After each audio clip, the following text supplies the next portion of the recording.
Check everything on that. Make sure.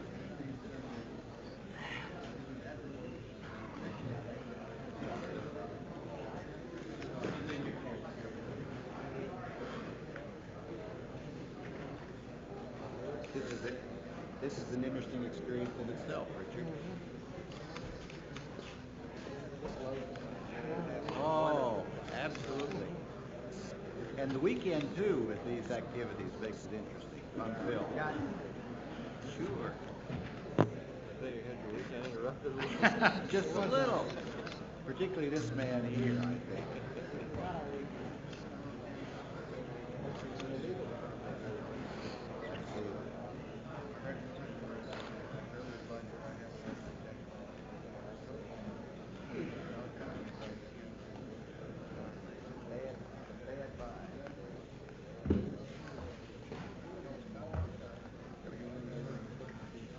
Beg your pardon?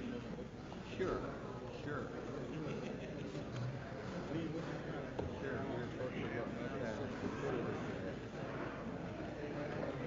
Thoughtful and intensive way.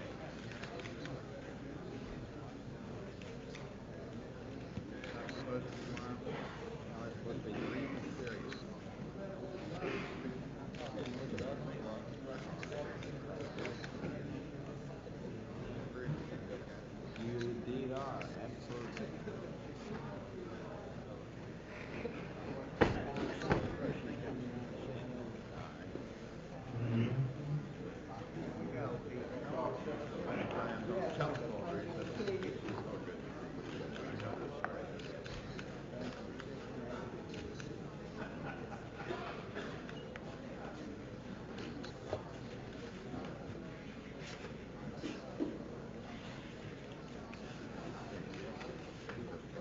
I think probably Mr.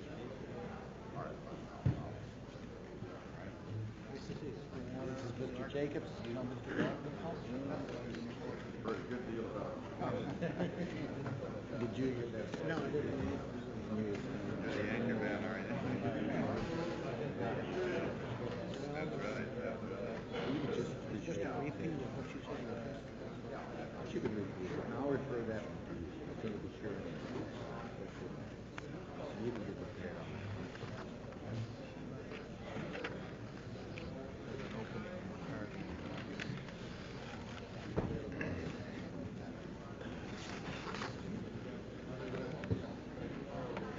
I'd start right out with the statement. Yes.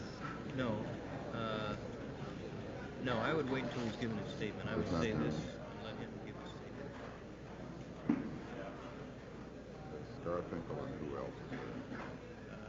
Richard Jacobs. Jacobs.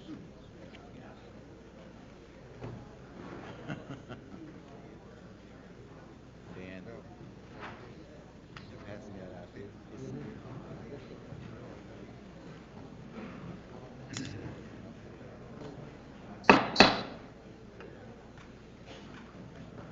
Meeting will come to order. This afternoon, we will hear from Dr. Robert Warner, Archivist of the United States, who is appearing in response to the committee's subpoena, which he received at his home last evening. The subpoena directs Dr. Warner not only to appear before the committee at this time, but also to bring with him for delivery to the committee the archivist log of presidential conversations which we have been seeking. I understand that Dr. Warner is not presently prepared to make that log available to the committee, but he is appearing at this time to explain to this committee why it is not possible to do so. Dr. Warner, we welcome you, and I would extend to you the privilege first of introducing your colleagues, Mr. Garfinkel and Mr. Jacobs. Thank you very much. I should say, Mr. Chairman, that when I assumed the duties of Archivist of the United States 6 months ago or so, one of my goals was to raise the public visibility of the National Archives and Record Service. But I didn't quite envision it taking this form. I'm pleased to introduce my two colleagues, Mr. Garfinkel, who's counsel to me in this matter, and Mr. Jacobs, who is on my staff. And both of these gentlemen have worked with the legal and technical problems of these records for several years. I'm pleased to have them here to help us in our deliberations today. Thank you very much. You may proceed, Dr. Warner, with your statement. Thank you. Thank you. My name is Robert M. Warner, and I am the Archivist of the United States. Yesterday evening, the committee, through its chairman, served me with a subpoena, which called for me to appear before you at this time. The subpoena also called for me to produce at this time the archival log of tape-recorded presidential conversations between President Richard Nixon and General Alexander Haig, which took place while General Haig served as Chief of the White House staff during the Nixon administration. I regret that on the advice of counsel, with which I concur, I am unable to produce the subpoena log at this time. However, I intend to produce the log as soon as it is lawful for me to do so. In the hope of clearing the remaining legal impediment as quickly as possible, I delivered to the counsel of former President Nixon the first thing this morning, a letter enclosing a copy of the subpoena and stating as follows, quote, "In accordance with the special access regulations that implement the Presidential Recordings and Materials Preservation Act, I am hereby notifying you that I intend to produce these materials to the committee as quickly as the regulations permit. The regulations provide former President Nixon 5 working days in which to notify the Administrator of General Services of any claimed rights, privileges, or defenses which may bar the production of these materials in response to the subpoena. In order that the National Archives and Records Service may release the materials to the committee at once, I ask that you consider a waiver of these time limits." End of quotation.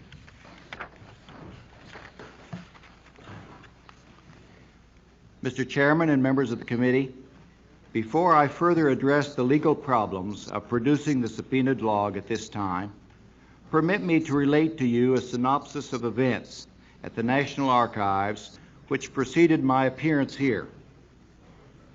By letters dated January 5 and 6, 1981, the White House requested that the National Archives survey its holdings in response to letters addressed to the President on December 30, 1980, and January 6, 1981, by Senator Pell of this committee.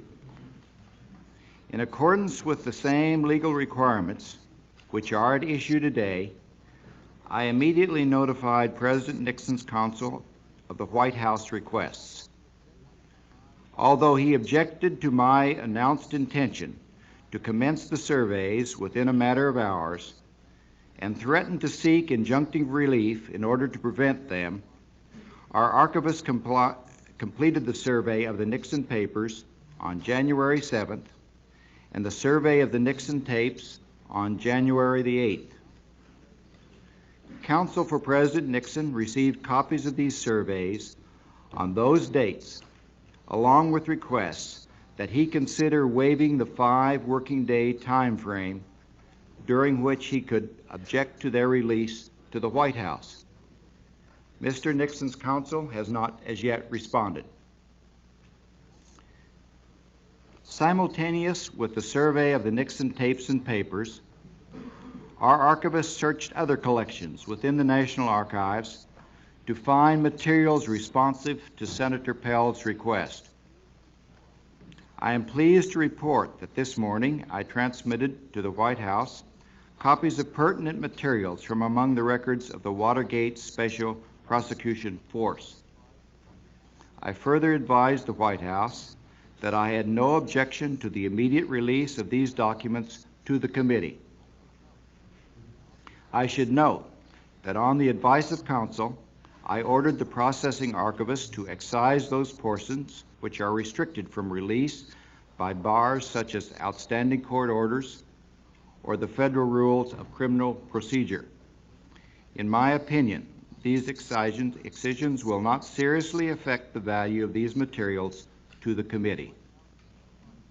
The White House has notified me that it will release these documents to the committee as soon as the Justice Department advises that it is lawful to do so.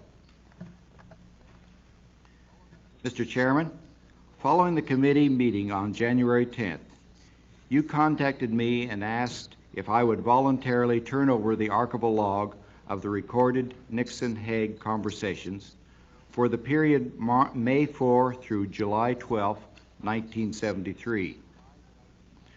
I replied that I would be happy to do so if I first received the concurrence of the former President's counsel.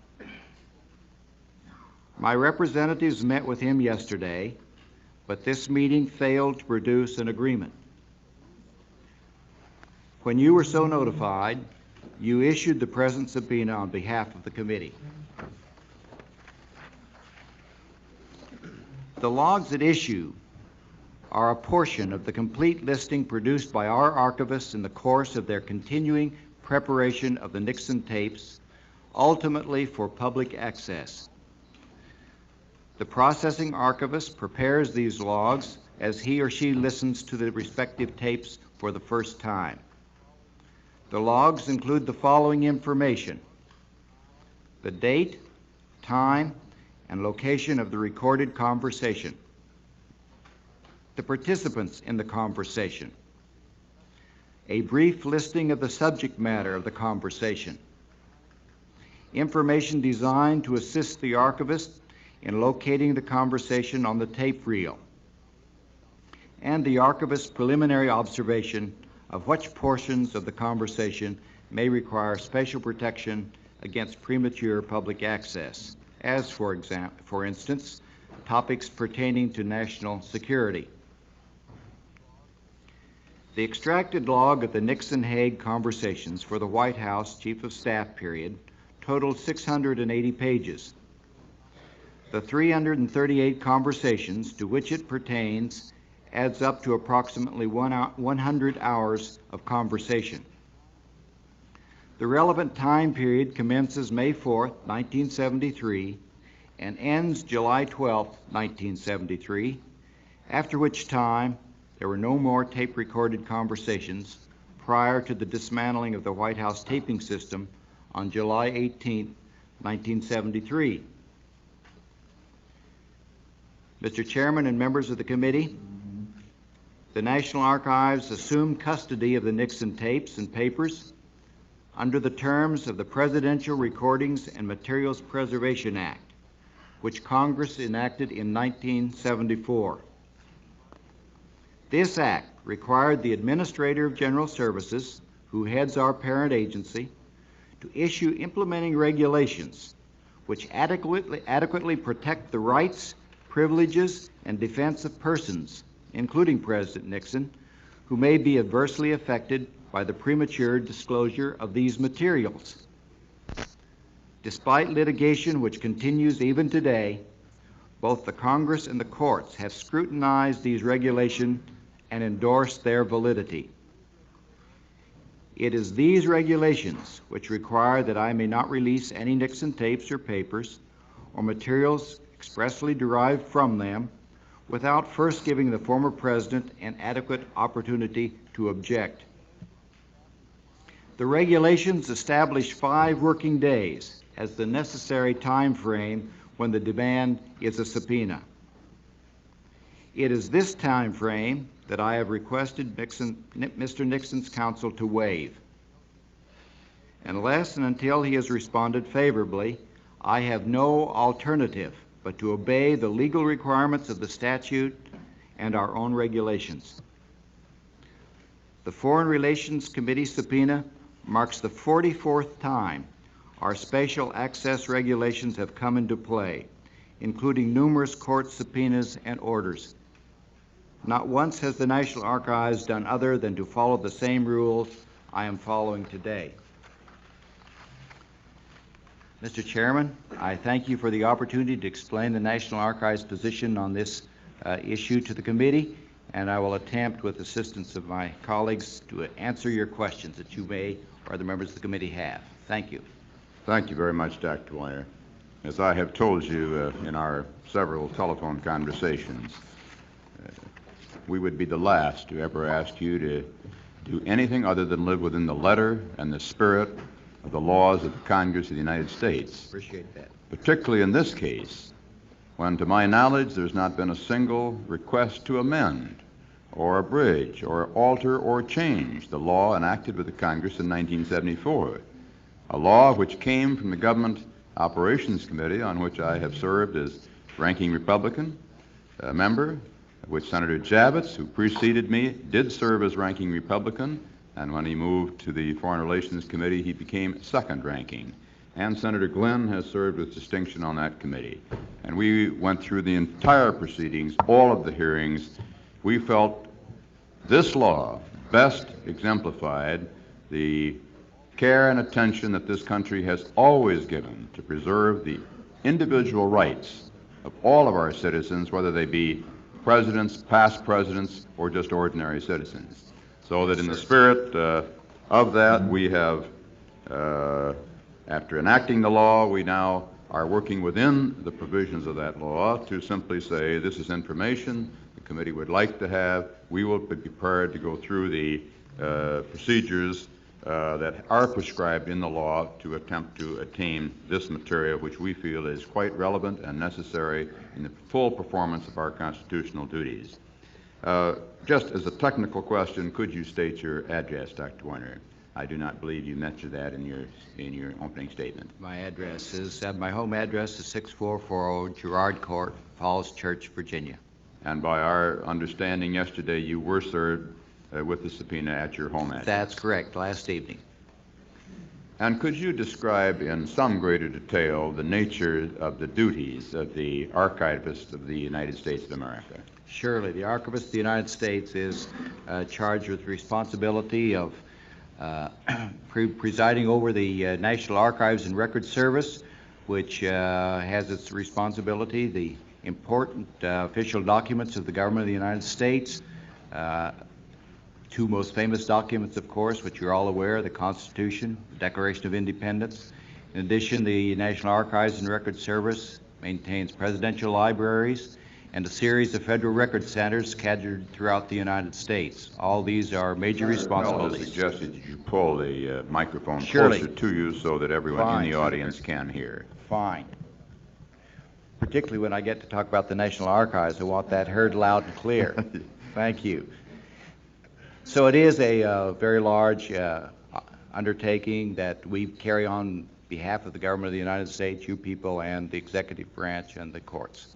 And what is your chain of command to the President of the United States and your relationship with the Congress of the United States? Sure. I think, as I say, being new on the job, I think the procedures of that and how we carry out our contacts, I'd refer to Mr. Jacobs, who has carried out these contacts regularly for many years. Dick, do you want to respond to that? Mr. Chairman, we are a part of the General Services Administration, so Dr. Warner reports to the Administrator of General Services, and the Administrator in turn reports to the President. And could you describe again which committee then in, say, the Senate has oversight, and also what your relationship is with other committees in the Senate? I believe, well, I'll let you state who has oversight over your committee, over the archives. The Oversight Committee in the Senate is the Committee on Governmental Affairs. Governmental Affairs, yes. The same committee that drafted this legislation. Yes, sir. And you work with appropriation committees and seek your funds from them through GSA. Through GSA, Yes, sir. That's correct. I would like to put once again the question to you, just to complete the record. You do have in your possession the materials, in your possession and under your control, and authority as delegated to you by the Presidential Recording and Material Preservation Act that has been mentioned in the subpoena, do you not? These materials are in the possession of the National Archives and Records Service. Yes, sir. And for the record, I will simply reassert also that on January 11th, 1981, on behalf of this committee, with the unanimous support of this committee, I issued a subpoena requiring your presence today and requiring you to produce the archival log of presidential conversations between Richard M. Nixon and Alexander M. Haig, which took place while General Haig served as Chief of Staff in the Nixon administration, from May 4th, 1973 to July 18th, 1973. Do you have possession of that log? That material is in the possession, yes, of the National Archives and Record Service, yes. Are you prepared to turn that log over to this committee? Under the stipulations, as I've mentioned, that we have asked for a waiver so that we can do so. We receive that waiver, we'd be prepared to do so most expeditiously. This committee has also requested certain tapes and materials which also come under the Act. I understand from a letter of January 8th, 1981 from Mr. Michael Cardoza, Deputy Counsel to the President, that these materials are being reviewed and that notice has been given to attorneys for former President Nixon. Could you report any further on the status of that matter? Mr. Or you can stand Sure. on your statement, Sure. unless you'd like to expand on it. Perhaps Mr. Garfinkel would like to expand on it. Would you like to elaborate on it just a bit? Mr. Chairman, we still consider those requests to be operative unless we hear that the subpoena issued by the committee last evening has superseded those requests. Assuming they have not been superseded, the time frames for responding to the National Archives notification continues to run with counsel for former President Nixon. With respect to the survey that we did of the Nixon papers, today marks day 3 of the 5 working days. With respect to the survey we did of the Nixon tapes, we're only on day 2, inasmuch as we can't count the weekends. Will you, Dr. Warner, report immediately to this committee the position which the lawyers of former President Nixon take in this matter? Yes, again, Mr. Garfinkel has worked most closely with those people, and perhaps instead of my filtering this information through, you might present that. Certainly. As soon as we have word of some reaction on the part of counsel for former President Nixon, we will convey that information to the committee, and we will notify the committee of what actions we're taking in response to that information we received from counsel. The chairman, ranking member, and many members of this committee have taken the position and publicly stated it, and I reiterate it to you.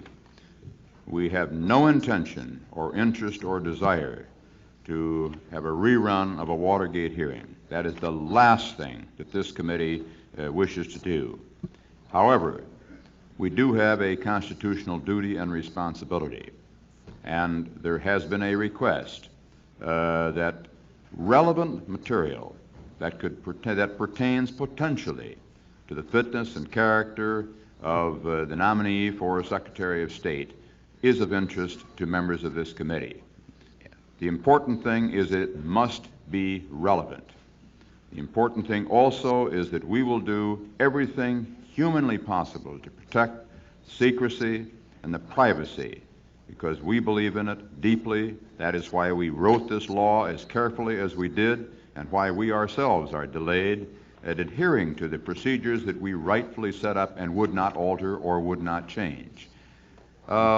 Is it possible for you two or any of your colleagues to expand a little bit without going into any of the detail of this particular case, but in general, what we would find if we had access to this log from the standpoint of just in general categories?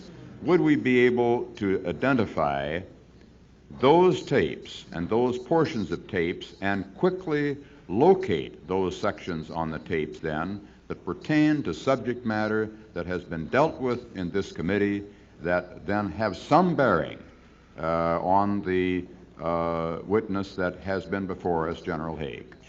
Surely. I did elaborate in some detail in my testimony of the nature of that material that you might find, but I'd like to ask Mr. Jacob to comment further in answer to your question of further information that might be he might be prepared to offer the committee, you and the committee at this time. Mr. Jacob? Thank you very much, if you would, sir. Mr. Chairman, the logs represent our effort in the National Archives to gain a form of intellectual control over this very extensive body of taped conversations amounting to about 6,000 hours in total.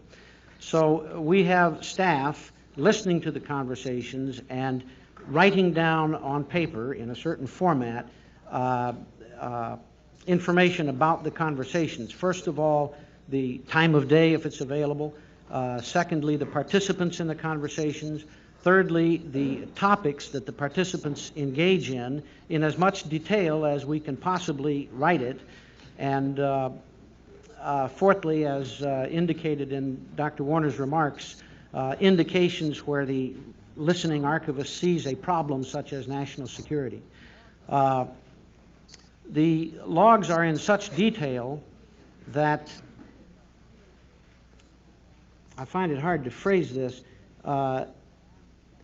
Topics such as we have been asked to examine here by Senator Pell constitute a very large part of certain periods of time, such as the one that is of interest here from May until July. For us to try to narrow down to a very specific relevance, I think is not possible. So that this may be a somewhat time-consuming matter. I would say it would be, yes. It would be.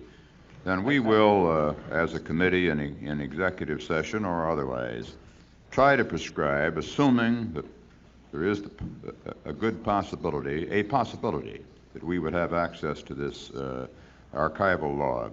We will have to prescribe, and you would probably recommend we do prescribe, procedures that we would follow to safeguard the security, to safeguard the confidentiality, to preserve in every way we can, and pinpoint that we are only seeking matters that are strictly relevant for our inquiry and to fulfill our duties and our responsibilities. And I think that we would be very dependent upon our special counsel on both sides to work with us in this regard. We look forward, and I assume we can have the cooperation, Dr. Warner, of you and your colleagues in attempting to work this out. I'm very happy to yield to Senator Pell for whatever questions he may wish to put. Thank you, Mr. Chairman. One point Yes. of information. I Yes. think you may have misspoke, Dr. Warner. The subpoena, I don't believe, supersedes the request. It's a separate item from the request. Isn't that correct? Is that right? I think you used the word supersede. That is how we are treating the subpoena at this time. We are treating it as an additional request until such time as we are instructed by the committee that it is otherwise. Right. In other words, it doesn't supersede it. It is an additional request. Yes. Fine, Thank and you. we will continue to treat it as an additional request. Now, also, for the information of us all, could you explain to us that if Mr. Nixon's counsel says he has no objection, there is no other barrier to your turning those logs over to this committee. Is that correct? As I understand it, that is correct, turning that over to you. And if he says, I do object, at the end of the 5-day period, then what is the position of you? Sure. your position. We've discussed this among ourselves as to the proper recourse, and perhaps, Steve, you might outline what we propose. Right, if I might address the alternatives which may occur at such time as we receive a response from Mr. Nixon's counsel. Assuming that he does object to the release of these materials, he will have to specify the bases for these objections. For example, presidential privilege, personal privacy, attorney-client privilege, and the like. It becomes our responsibility to reply to these objections to him as quickly as possible. We will either agree with him, in which case we will then notify the requester, in this case the committee, that we have agreed with his statement of privilege or whatever, and then the next action will be, it will be up to you. Alternatively, we may disagree with his claimed rights or privileges, in which case we are obligated by these same regulations to refrain from producing these materials for an additional 5 working days. The purpose of refraining from producing these materials during that 5 working day period is to afford the aggrieved party an opportunity to go into court and seek injunctive relief to prevent the release of these materials. And if there is injunctive relief pressed for in the courts, then that is an indefinite period of delay. Would that be correct? Yes, sir. If the administration has changed in this period and instructions came down to you not to move ahead, would that make any, you would then feel bound, would you not? Not to move ahead in defending the litigation, you mean? No, if instructions came down to you that to agree with the interpretation of the Mr. Nixon's lawyer, you would have no alternative but to agree, would you?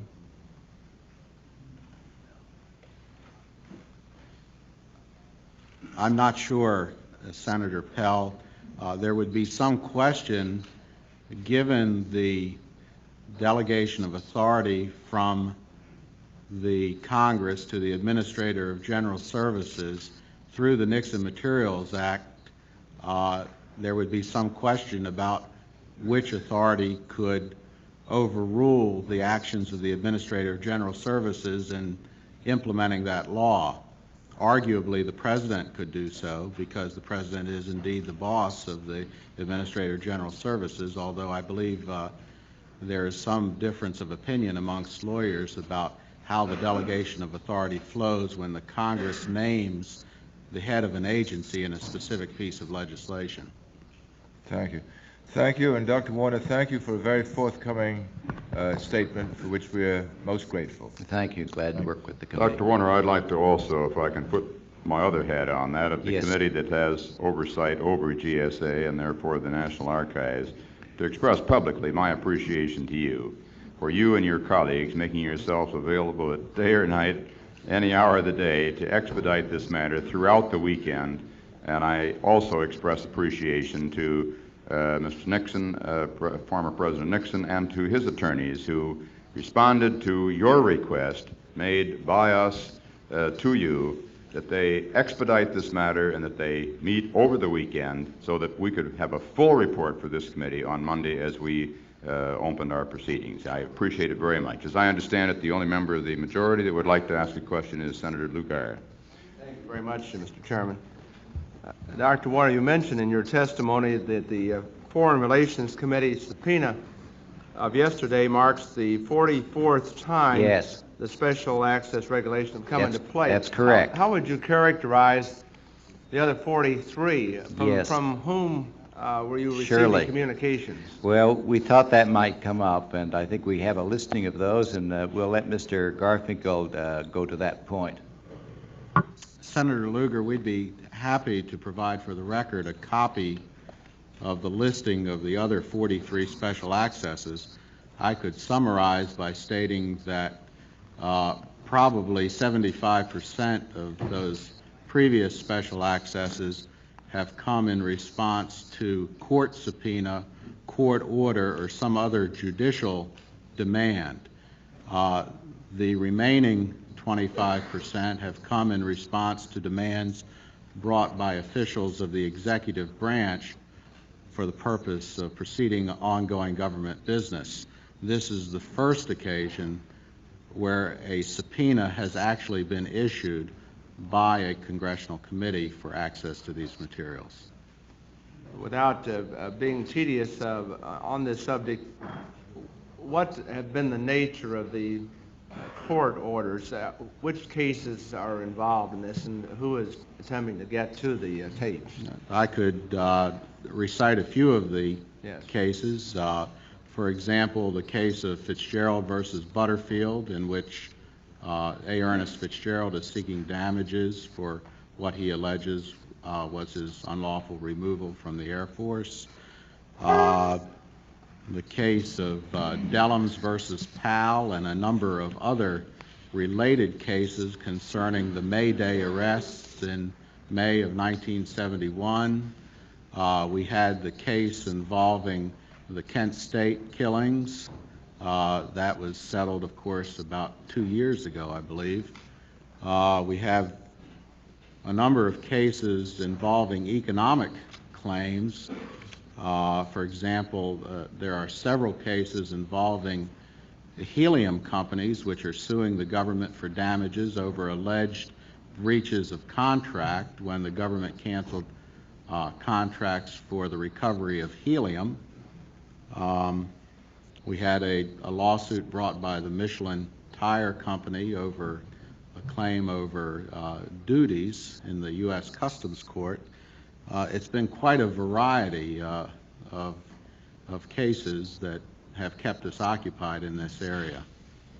Did these requests come to you with regard to specific conversations, specific time periods, or is there any characterization you can make of the nature of the requests? Well, the first characterization I would make is that most of them have involved the Nixon papers rather than the Nixon tapes. The Nixon tapes, being a far more sensitive subject, have not been the object of as many of these demands. Why would that be the case? Well, a couple of reasons. First of all, counsel for Mr. Nixon has been far more active in opposing requests to get into the tapes than he has been with respect to requests to get into the papers. Another very good reason, I believe, is that frequently it is easier to locate the subject matter of a request by using the papers first rather than the tape recordings. Until we had produced an archival log of the Nixon tape recordings, there was no single finding aid to these recordings, and their quantity was so voluminous they were not always an easy resource to use. And of course, there's the fact that the Nixon tape recordings only go to a somewhat limited period of the Nixon presidency from early 1971 through mid-1973. That's an important point. Papers cover a larger period of time and are more substantive. The papers cover a longer period of time and are probably more substantive than the tapes. Has there been a successful request of these first 43 in which any one of the Nixon tapes has been produced? There have been some transcripts produced. In the case in which the most extensive copies of transcripts are involved, the cases involving the May Day arrests, that matter remains in litigation. They have not been produced, and Mr. Nixon's counsel continues to challenge the production of these documents. In the A. Ernest Fitzgerald case, there were limited numbers of transcripts produced. I can't recall if there may have been one or two other instances where limited numbers of transcripts have been produced. What defense do the Nixon attorneys use in the May Day cases, which you indicate have proceeded for some time, and for how long, as a matter of fact, has that litigation been proceeding? Well, that litigation has been going on now for almost 10 years. 10 years. Since shortly after the incidences of those arrests. What defenses has he been using? A number of defenses. For example, in the May Day case, he's made a strong defense that the scope of the production is far too broad and that therefore many, if not most, of the transcripts at issue are immaterial or irrelevant to the litigation. He frequently makes the claim of presidential privilege, the fact that by talking to his aides, he's dealing with privileged conversations between himself and his advisors. Now, on that last defense, a privileged conversation between himself and his advisors, and how have the courts been ruling on that, or has anybody offered an opinion on that? Well, the district court in the May Day case has apparently decided against his claims on that ground, and that's why he has appealed its decision. Where is the appeal now? I believe it's in the United States Court of Appeals for the District of Columbia Circuit. Let's see. All right, and finally, you've answered the question. This is the first attempt by a congressional committee to obtain access either to the log, but you pointed out the log has come into being only fairly recently. For how long has the log been in existence? Well, the archivist started producing the log, if I'm not mistaken, about May of 1978. Is that correct?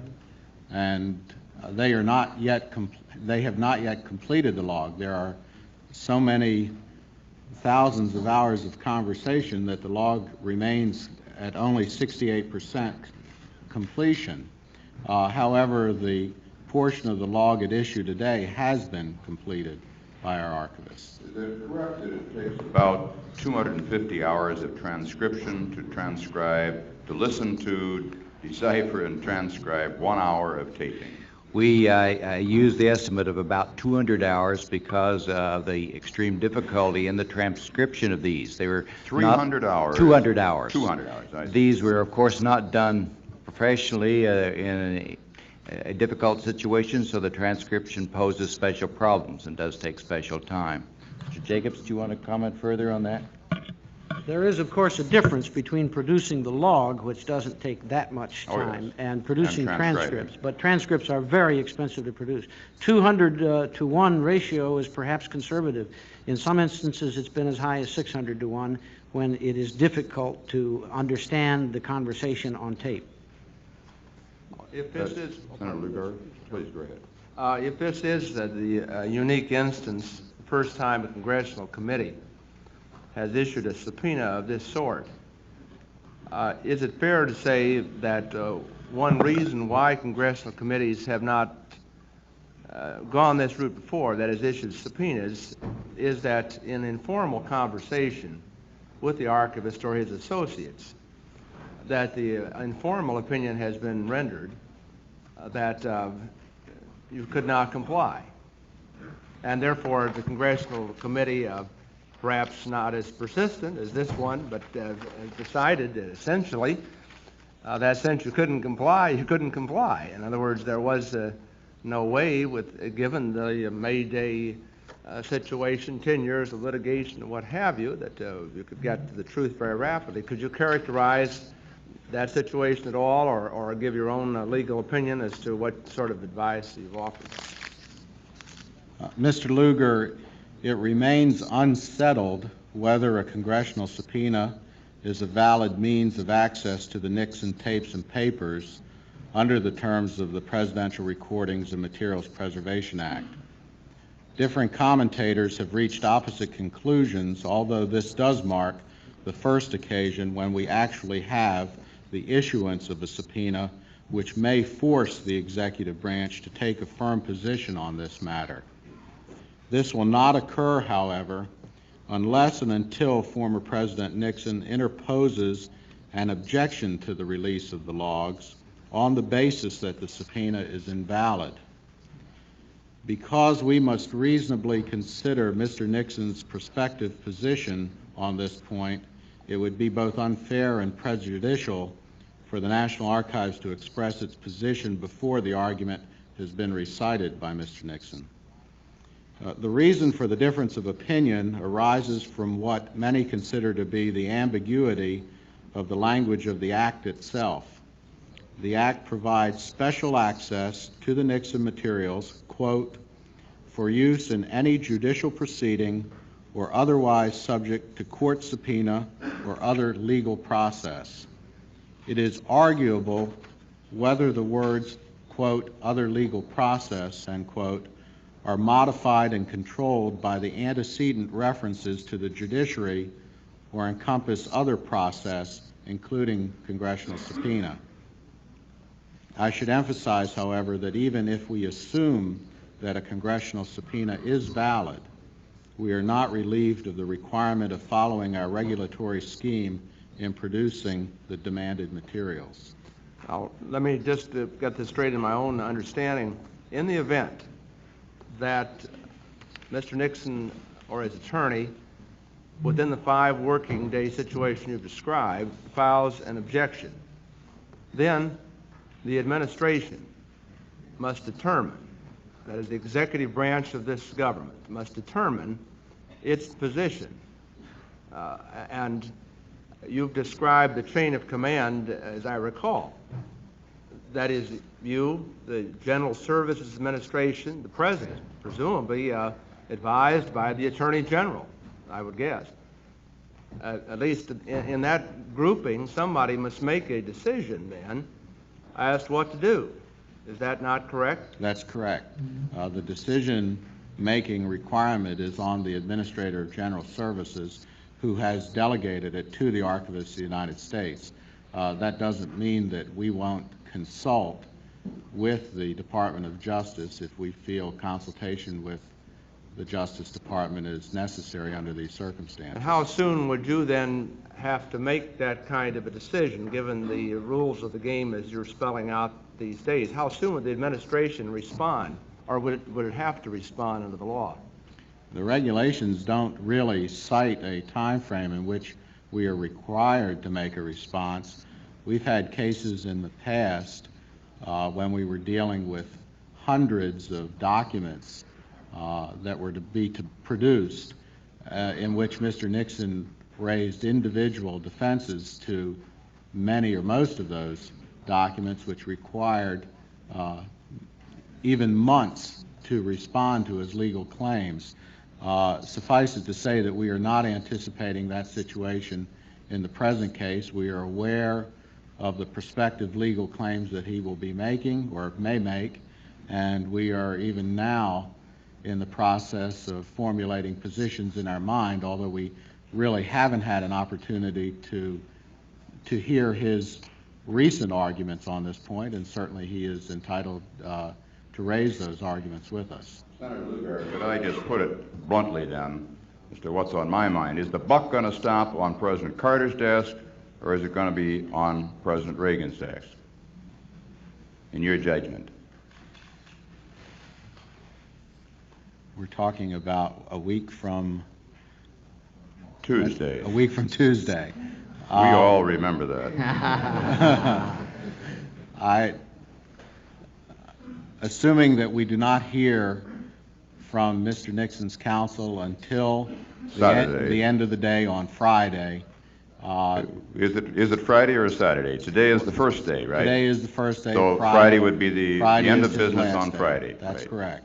I think that gives us sufficient time in order to respond to Mr. Nixon with our answer to his objections before Tuesday. Well, I know they are very much on notice. I talked to Lloyd Cutler yesterday. They are aware of this, and they are thinking about it, obviously. Thank you very much, Senator. Yes. One further point, I'd like to join in thanking the archivists and Mr. Nixon's lawyers and your lawyers for working all day Sunday yesterday, and appreciate it. And I would like to ask one further question. Has permission been given in any case by Mr. Nixon's attorneys? You said there were some 40 cases that come to your attention. Has he given permission in any of those for access? On any number of occasions, Senator Pell, including requests by congressional committees that did not reach the serving of a subpoena. In those instances, he usually invoked his own right of access. Under the statute, Mr. Nixon has an absolute right of access to his tapes and papers, and in those circumstances, he would invoke that right to first gain access to himself or through his authority to the requester. Senator Pell, in response to your question, yesterday in my several conversations with Dr. Warner, it became apparent that there was a possibility that the President Nixon's attorneys would make available voluntarily to the committee some tapes. I just took it upon myself, because of the pressure of time, to reject that offer. I did not feel it would satisfy the committee, it would not satisfy the chairman, to just have a few tapes made available to the committee, because the obvious question would be, where are the rest of the tapes? And it seemed to me we should carry right straight through with the request made and issue the subpoena then to get the log, which would be the archival log that would give the complete description of the tapes that are available. Then let the committee decide. Chair next recognizes Senator Glenn. Senator Biden did ask for 30 seconds, which I will, when he comes back, arbitrarily double to 1 minute. Senator Glenn. My question will be very short. I was just curious as to how you establish the security classification, how you protect that. And the more I sat here thinking about it, the more important it became. There may be things on this that do affect relations with foreign nations. Yes. That might be highly, highly embarrassing that if they would come out. Now, was this established pursuant to regular security classification procedures where someone takes the, at their discretion, makes it code word level or top secret, secret, confidential, whatever, or is the security classification you refer to on this a special security agreement just for this set of presidential tapes, papers, memorabilia, and whatever? And are all your people cleared to code word level, for instance? Surely, Could Senator you comment Glenn. on that? Surely, we'd be And glad to let me, come. just to complete this, that would affect whether, if in the unlikely chance we got some of this material, it would then be incumbent on us to make certain we protected it at the proper level if we did get it. But I'm overall curious, too, Yes, as sir. to how this is protected so it doesn't affect international relations in an adverse way. I think we'd be pleased to outline our procedures in this area, and perhaps, Mr. Jacobs, that you worked with this for some years, you might comment in some detail and answer Senator Glenn's query. Senator Glenn, all our people that work on the tapes are cleared to the necessary levels, and that has meant code word level in the past. Code word all of them? The conversations on the tapes are not yet classified. The conversations may involve national security topics, and in those cases where we encounter that, we code the conversation so as to red flag it for future treatment, but they have not yet been examined by people responsible for classification of national security topics. Have you recommended that be done? Of course, it will be done, but we have not yet moved to that stage of processing the tapes, as we're still in the first phase of logging the tapes. We have not yet moved to the phase where we're doing that kind of work. I would think that would be very important to get to, because you should have someone, before these things go anywhere, someone who is very experienced in what is or is not classified, sure. CIA, NSA, or whatever combination thereof you might want. What would the, Sure. Mr. Garfinkel has a comment on that point, too. Well, could I just follow up? Sure. As I understand it, though, the protection you're placing around them is the most extensive, so to speak. In other words, if the tape has on it a matter pertaining to national security, regardless of what classification it might be given upon analysis, it is marked as national security material, and therefore you have, in effect, flagged that material, even though its level of classification may be low or high. You have not made that distinction yet, but you have distinguished it as being national security matters. Is that correct? No. If I might address that point, and I think it supplements the answer to Senator Glenn, we have made progress in this area. We have received from the National Security Council instructions on how to initially proceed in classifying, or actually the material is classified if it deals with national security information. The problem is it's material that's never been marked for classification. That's the exact point. Archivists Right. are not normally trained in Right. security matters. You may get into it from time to time there, but I wouldn't think necessarily that your own archivists, lower level archivists, I presume, working there would necessarily know every time what was a security matter and what was not. It will not be the archivists who will be making the ultimate decision about the classification. Rather, the NSC is providing guidelines to the archivists so that they can establish parameters of material that may be security classified. At some point in the future, that material will be referred either to the National Security Council or to whatever agency has subject matter interest in the material for the application of proper security markings. In the meantime, of course, that material will be retained in strictest security. Make errors on the side of safety if you make it either direction on that. Thank Senator you. Glenn, at this point, I will insert in the record a letter of direction that I wrote to Mr. George Murphy, Director of the Senate National Security Office, outlining the procedures that the committee would use in connection with the holding of all such documents, materials that have been received by this committee for this purpose. They will be lodged in the Senate National Security Office. Only members of this committee and staff members cleared for top secret will be allowed access to those materials, and also that office does have facilities for code word materials. I think that's good we've done that. I was concerned, though, beyond just our own handling of it here, in the event that we would get some of this material, and how you're protecting what might be very touchy information within your own organization there now, whether we ever see it or not. Thank you. I believe that Senator Zirinsky has a question. Yes, Mr. Warner, you had previously stated that because of your rules and regulations, this was what was prohibiting you from releasing the indices that were requested to the tapes.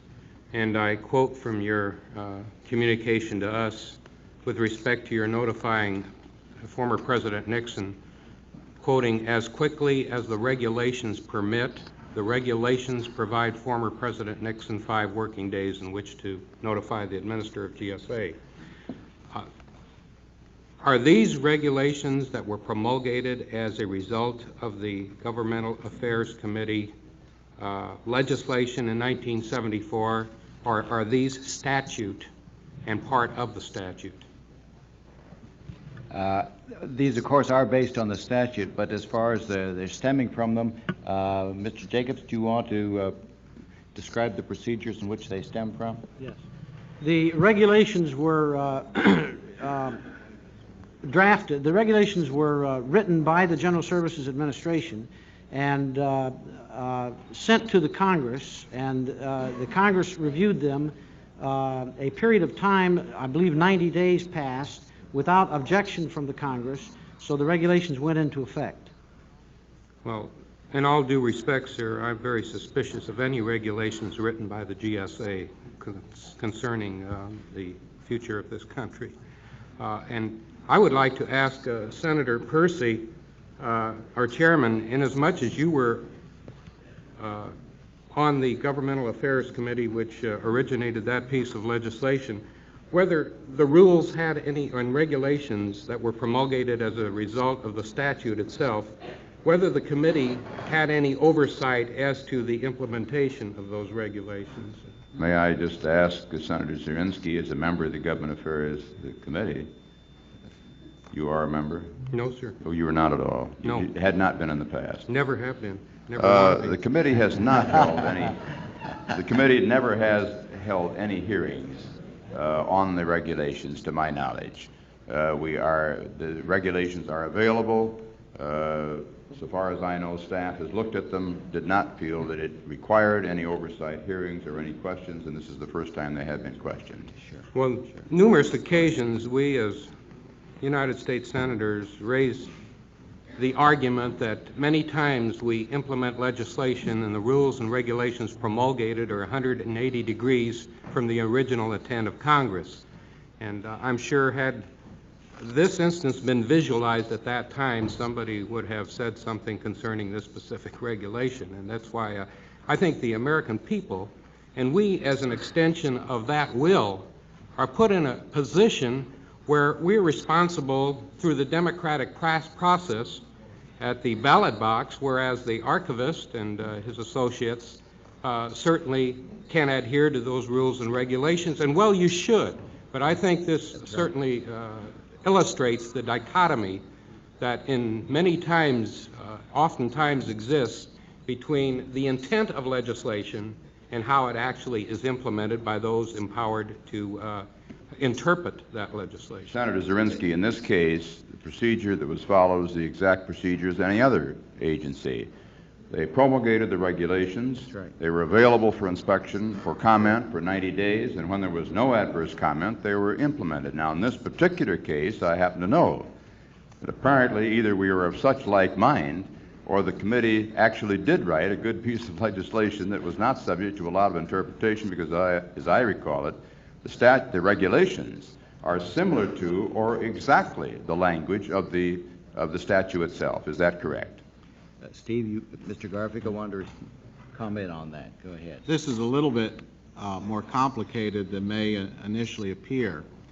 The Nixon Materials Statute contains a requirement that the public access regulations proposed by the General Services Administration under that statute be placed before the Congress in a one-house veto situation for 90 legislative days. Those particular regulations, our proposed public access regulations,